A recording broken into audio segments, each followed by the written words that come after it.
नमस्कार दोस्तों, target education centre में आपका स्वागत है। इकोनॉमी का हमने 3 चैप्टर कंप्लीट कर लिया है। आज हम चौथा चैप्टर करने जा रहे हैं। आपको टारगेट एजुकेशन सेंटर्स की तरफ से शॉर्ट नोट्स दिए जा रहे हैं। आप एग्ज़ाम के आखिरी समय में इन शॉर्ट नोट्स के द्वारा अपने स्कोर बढ़ा सकते हैं। अब हम आगे देखेंगे कि अध्याय 4 वैश्वीकरण और भारतीय अर्थव्यवस्था के बारे में जानेंगे। हम देखेंगे कि वैश्वीकरण क्या है। वैश्वीकरण का अर्थ है अपने देश की अर्थव्यवस्था विश्व की अर्थव्यवस्था के साथ एकीकरण करना। उदारीकरण का अर्थ सरकार द्वारा देशों के बीच व्यापारिक प्रतिबंधों को हटाना। और बहुराष्ट्रीय कंपनियां ऐसी कंपनियों को कहते हैं जो दूसरे देशों में व्यापारिक के लिए अपनी शाखा स्थापित करती हैं। अब हम देखेंगे तीसरा, बहुराष्ट्रीय कंपनियों द्वारा उत्पादन की पर नियंत्रण स्थापित करने के तरीके क्या क्या है। स्थानीय कंपनियों के साथ संयुक्त रूप से उत्पादन करना। संयुक्त उत्पादन से स्थानीय कंपनियों के अतिरिक्त निवेश के धन तथा उत्पादन की नवीनतम औद्योगिकी की भी प्राप्त हो जाती है। दूसरा हम देखेंगे कि राजनीतिक कंपनियों को खरीदना और उसके बाद उसका उत्पादन प्रयास करना। तीसरा है छोटे उत्पादकों को उत्पादक का ऑर्डर देना। स्थानीय कंपनियों के साथ साझेदारी द्वारा आपूर्ति के स्थानीय कंपनियों इस्तेमाल करके स्थानीय कंपनियों से निकट प्रतिस्पर्धा करके अथवा उन्हें खरीदकर बहुराष्ट्रीय कंपनी दूरस्थ स्थानों के उत्पादन का अपना प्रभाव जमा रही है। जिससे कि दूर दूर स्थानों पर फैला उत्पादन परस्पर संबंध हो रहे हैं। अब हम जानेंगे कि विदेश व्यापार और बाजारों का एकीकरण। एक देश दूसरे देश के साथ वस्तुओं व सेवाओं का आयात और निर्यात। दूसरा, वस्तुओं का एक बाजार से दूसरे बाजार में आवागमन होता है। बाजार में बहुत वस्तुओं के विकल्प बढ़ रहे हैं। 2 बाजारों में से एक ही वस्तु का बहुमूल्य सामान होना लगता है।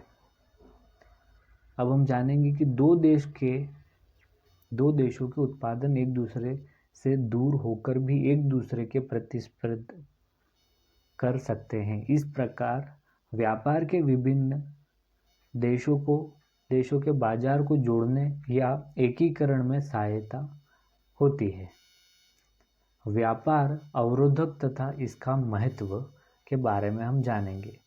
वे नियम तथा कानून जो देशों के आयात निर्यात पर अंकुश लगाते हैं। सरकार व्यापार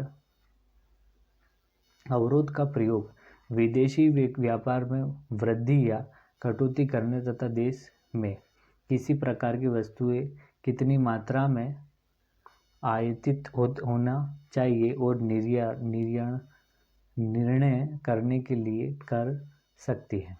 अब हम देखेंगे कि विशेष आर्थिक क्षेत्र के बारे में जानेंगे। केंद्र और राज्य सरकार द्वारा भारत में विदेशी निवेश हेतु विदेशी कंपनियां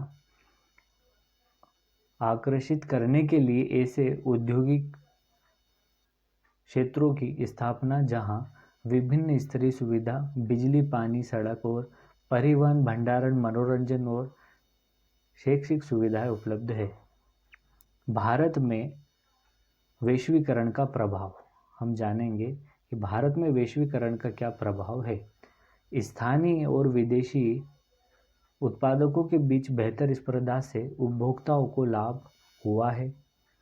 दूसरा, उपभोक्ताओं के समक्ष पहले से अधिक विकल्प है और अब अनेक उत्पादकों की उत्कृष्ट और गुणवत्ता और कम कमी से लाभान्वित हो रहे हैं।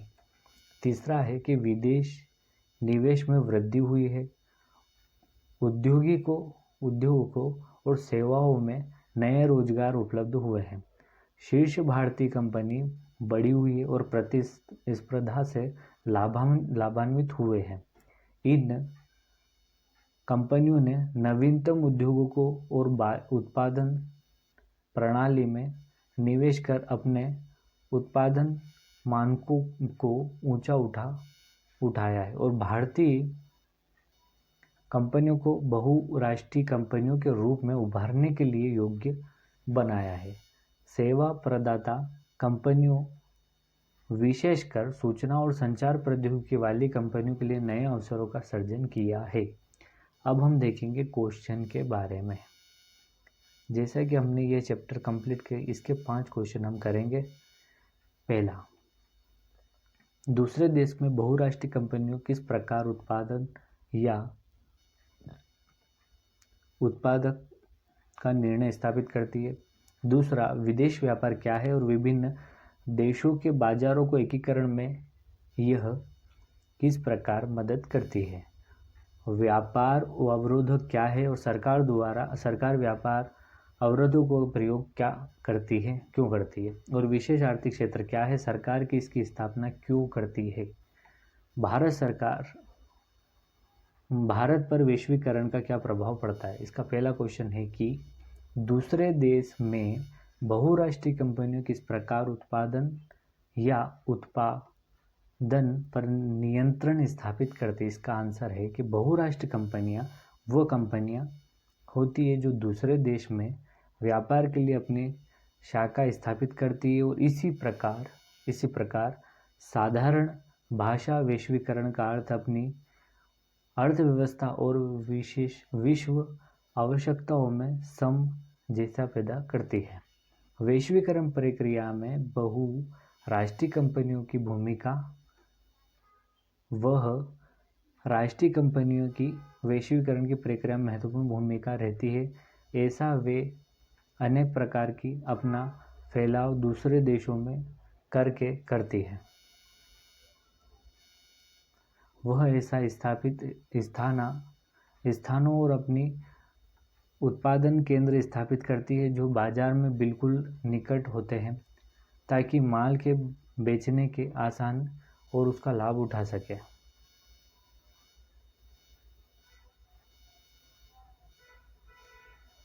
आगे हम देखेंगे कि वे ऐसे स्थानों को चुनती है जहां उन्हें विभिन्न प्रकार के कारीगर और मजदूर सस्ते मिल जाए, परिवहन के साधन अच्छे हो और स्थानीय सरकार सहायता हो। ऐसे में उनका उत्पादन लागत कम रहेगी और लाभ भी संभावना अधिक रहेगी। तीसरा, कई बार बहुराष्ट्रीय कंपनियां स्थापित कंपनियों से मिलकर काम शुरू कर देती है ताकि उन्हें योग्य व दूर तजुर्बेकार साथ ही मिल सके। ऐसे में वे उत्पादन खर्च कम रहेगा और घाटे की कोई संभावना नहीं रहेगी। कई बार बहुराष्ट्रीय कंपनियां कुछ स्थानीय कंपनियों को खरीद ही लेगी ताकि काम को बढ़ावा देने में आसानी हो और उत्पादन की लागत कम हो। कई बार ये बहुराष्ट्रीय कंपनियां किसी भी वस्तु के निर्माण में काम आने वाली विभिन्न कलपुर्जे स्थानीय और औद्योगिकी इकाइयों से ही तैयार करवा लेती हैं और उन्हें जोड़कर मोटर कार आदि तैयार करने का काम स्वयं संभाल लेती है। ऐसे में लागत का भी कम रहती है और लाभ भी अधिक होता है। अब हम देखेंगे कि दूसरा क्वेश्चन क्या है। विदेश व्यापार क्या है, विभिन्न देशों के बाजारों में एकीकरण यह किस प्रकार मदद करती है। दूसरा क्वेश्चन का दूसरा आंसर है कि विदेशी व्यापार वे व्यापार है जिसमें एक देश दूसरे देश के साथ व्यापार करता है। इस बात में कोई भी शक नहीं है कि विदेश व्यापार अंतर्राष्ट्रीय व्यापार विभिन्न देशों के बाजारों में एकीकरण में बड़ी मदद करता है और विभिन्न निम्नलिखित ढंग से होता है। जैसे कि पहला है कि विदेशी व्यापार के कारण एक देश को पदक वर्ग अपना माल दूर दूर के देशों की बिक्री के लिए भेज सकता है। जैसे भारतीय उत्पादन भारत से दूसरे देशों की सूती कपड़ा और पटसन का माल, लोह अयस्क आदि अनेक वस्तुओं का निर्माण कर सकते हैं और वहां से कच्चा तेल, मशीनों और हवाई जहाज़ों का आयात कर सकते हैं। दूसरा है, यदि उनका माल अच्छा या सस्ता हो तो विश्व के बाजार में उनके माल की मांग कई गुना बढ़ सकती है। उनके नाम से वे चार चांद कर सकते हैं। तीसरा है, विदेशी व्यापार के परिणाम स्वरूप ब्लैक मार्केट या काला बाजार डर नहीं रहता, क्योंकि विश्व के बाजार में चीज़ें खुलेआम मिलने लगती है। ग्राहकों को विदेशी व्यापार और अंतर्राष्ट्रीय व्यापार के कारण सबसे अधिक लाभ रहता है। अब उन्हें विभिन्न प्रकार की चीज़ें उनके अपने देश में ही उपलब्ध होने लगती है और उन्हें माल और अच्छा सस्ता मिलने लगता है। हम तीसरा क्वेश्चन देखेंगे, व्यापार अवरोधक क्या है? सरकार व्यापार अवरोधक का प्रयोग क्यों करती है? तीसरे का आंसर है कि जब विदेशी माल के आयात पर रोक लगाई जाती है तो इससे व्यापार अवरोधक कहते हैं। आयात पर कर व्यापार अवरोधक एक उदाहरण है जो विदेशी व्यापार और विदेशी निवेश पर भारतीय सरकार द्वारा अवरोधक लगाए जाने के कारण निम्नलिखित है। जैसे कि पहला, ऐसा इसलिए किया गया है ताकि विदेशी स्पर्धा से देश के उत्पादकों को संरक्षण प्रदान किया जाए। प्रतिस्पर्धा से भारत में नव उचित उद्योग ठप पड़ सकते हैं। ऐसे में ही उचित समझा गया है केवल उन्हें वस्तुओं का आयात किया जाए जिनके बिना काम चलना कठिन है और जो बिल्कुल अनिवार्य है। ऐसे में मशीनें, उर्वरक और पेट्रोलियम आदि। इन अवरोधकों ने 1991 के बाद भारतीय सरकार ने निम्नलिखित कारण से हटाया। भारत सरकार ने सोचा कि वह समय आ गया है जब भारतीय उद्योगपति प्रतिस्पर्धा का मुकाबला करने में सक्षम हो चुके हैं। इस प्रतिस्पर्धा के कारण भारतीय उत्पादक अपने माल को सुधार करने का प्रयत्न करेंगे ताकि उनका माल विदेशों में एक बड़ी मात्रा में दिख सके। एक स्वच्छ स्पर्धा चीज़ों की गुणवत्ता बढ़ाने के सही शायद सिद्ध होगी। इस बात को ध्यान में रखते हुए भारत सरकार ने 1991 से धीरे धीरे आयात पर लगे हुए बहुत से प्रतिबंध हटाना शुरू कर दिए। इससे यह लाभ रह गया कि भारत में अनेक अंतर्राष्ट्रीय कंपनियों ने अपनी निवेश करना शुरू कर दिया। भारतीय खरीदारी को भी विभिन्न प्रकार का सामना करना आसान हो गया और सस्ते दामों में मिलने लगा। अब हम देखेंगे कि चौथा क्वेश्चन क्या है। विशेष आर्थिक क्षेत्र क्या है? सरकार इनकी स्थापना क्यों करती है? विशेष आर्थिक क्षेत्र चौथे का आंसर है, जैसे कि हमने 3 क्वेश्चन कर लिए, हमने चौथा है कि विशेष आर्थिक क्षेत्र ऐसे क्षेत्र है जहां विश्व स्तरीय सुविधा जैसे कि बिजली, पानी, सड़क, परिवहन, मनोरंजन और शैक्षिक सुविधाएं व्यवस्था की जाती है और करों को भी रियायत दी जाती है। विशेष आर्थिक क्षेत्र में विशेषता निम्नलिखित है। ऐसे विशेष आर्थिक क्षेत्र स्थापना करना एक मुख्य उद्देश्य यह होता है कि अधिक से अधिक बहुराष्ट्रीय कंपनियों को भारत में निवेश हेतु आकर्षित किया जाए। ऐसे में जहां देश का उत्पादन बढ़ेगा वहां भारत के व्यापार में भी वृद्धि होगी और उनके लोगों को रोजगार के नए अवसर मिलेंगे। रोजगारी की समस्या का भी हल निकालने में सहयोगी मिलेगी। उपभोक्ता के विभिन्न प्रकार नई नई सुविधाएं सस्ते दामों पर उपलब्ध होगी। अब हम देखेंगे लास्ट और अंतिम क्वेश्चन क्या है। जैसे कि हमने 4 क्वेश्चन कंप्लीट कर लिए और 5वां क्वेश्चन है भारत पर वैश्वीकरण का क्या प्रभाव पड़ता है। भारत का वैश्वीकरण पर, यह 5वां आंसर है। भारत पर वैश्वीकरण का क्या प्रभाव पड़ता है। भारतीय उपभोक्ता को सुचारू संचार के क्षेत्र में कम दामों पर दूरभाष के अच्छे उपकरण, रंगीन टेलीविज़न सेट तथा अनेक प्रकार के बिजली उपकरण मिलने लगे। अनेक खाद्यान्न पदार्थों का उत्पादन करने वाली कंपनियां जैसे कि पेप्सी, कोका कोला आदि ने न केवल अनेक पेय पदार्थ उपलब्ध कराने शुरू किए, वर्धन खाद्यान्न पदार्थों के क्षेत्र में भी ऊंचा स्थान बना लिया। ऐसे में उत्पादकों के साथ साथ उपभोक्ताओं का भी काफ़ी लाभ है। विश्व के बाजार में भारतीय माल सेवाओं की भागीदारी भी थोड़ी बहुत बढ़ी है। अनेक भारतीय कंपनियों को जो जैसे Ranbaxy, Tata Motors, Asian Paints शादी को भी विदेशों में अपना व्यापार बढ़ाने का अवसर प्राप्त हुआ है। यदि हम प्रयत्न कर के अच्छा माल बनाने लगे तो हमारी प्रगति की रफ्तार और भी बढ़ सकती है।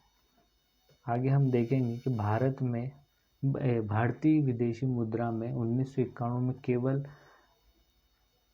4,622 करोड़ रुपया थी। वह 2000 में सन 2000 में कितने हुई 15,04,924 करोड़ हो चुकी है। उदारीकरण और वैश्वीकरण नीति अपनाने के परिणाम फलस्वरूप हमारे बाजार पूरी तरह से परिवर्तित हो गए हैं। अब बड़े बड़े मेगा मार्केट जैसे कि बड़े बड़े वस्तु भंडार खुल गए हैं, जहां एक ही छत के नीचे उपभोक्ताओं को सभी प्रकार की चीज़ें मिलने लगी है। स्थान सर पर उन्हें थक्के नहीं खाने पड़ते हैं। वैश्वीकरण और उत्पादकों के बीच प्रतिस्पर्धा और उत्पादकों को अपने उत्पादन में सुधार करना पड़ा, जिसके परिणाम स्वरूप लोगों को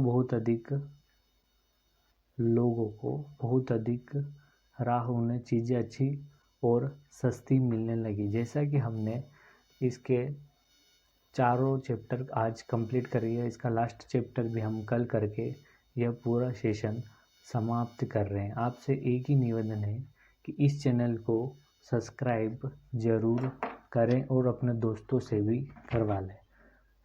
आपका ऐसा चैनल इस चैनल पर विभिन्न प्रकार के सेशन चलेंगे और जो पिछले सेशन जैसे कि ज्योग्राफी का सेशन इस चैनल पर ख़त्म हो गया, तो आप इस चैनल की प्लेलिस्ट में जाकर उसको देख सकते हैं। यह टारगेट एजुकेशन सेंटर द्वारा शॉर्ट नोट से चलाए जा रहे हैं।